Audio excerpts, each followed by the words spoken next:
Greetings to everyone on my channel.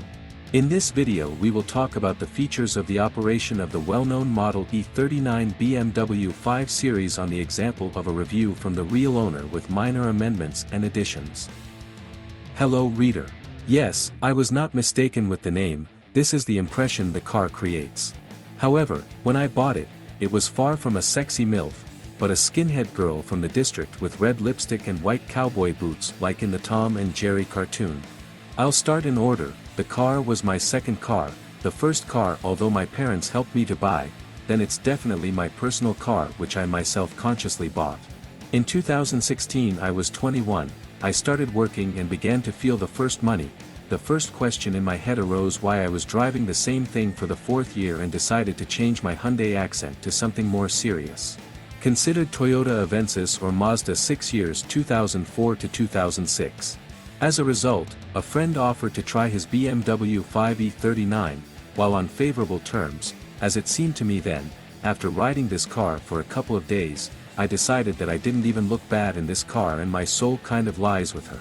Having made the deal, I was happy to ride it for 4 months, having carried out maintenance accordingly, replaced the oils, pads, filters, etc. I invested all $500 in it. After 4 months the first problems began.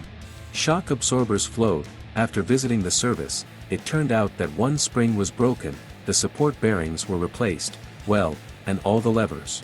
At that time, I was not doing as well with money as I would like for a decent service of this model.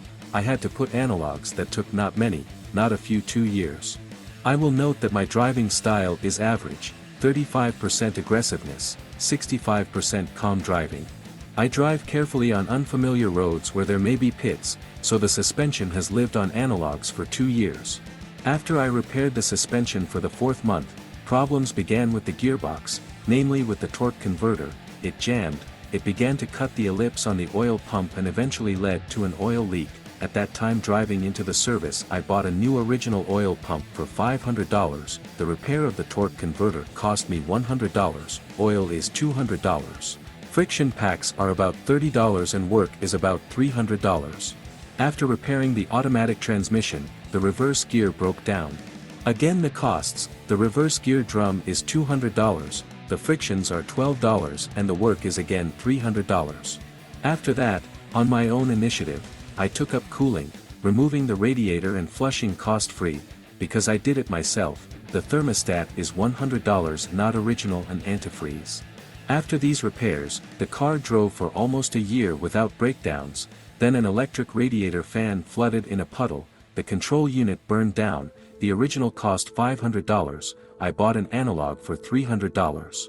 In 2018, the automatic transmission breaks down again, got stuck again, skidded, the drum broke again, but this time I decided to go down a more serious path and change the automatic transmission to the manual. It all cost $2,000, I carried out the work myself, the price for spare parts. As a result, I carried out pre-sale preparation for another $500.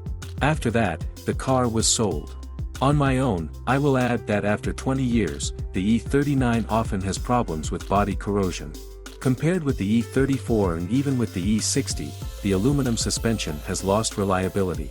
All engines are also still quite reliable, and they remained so until the generation change in 2006.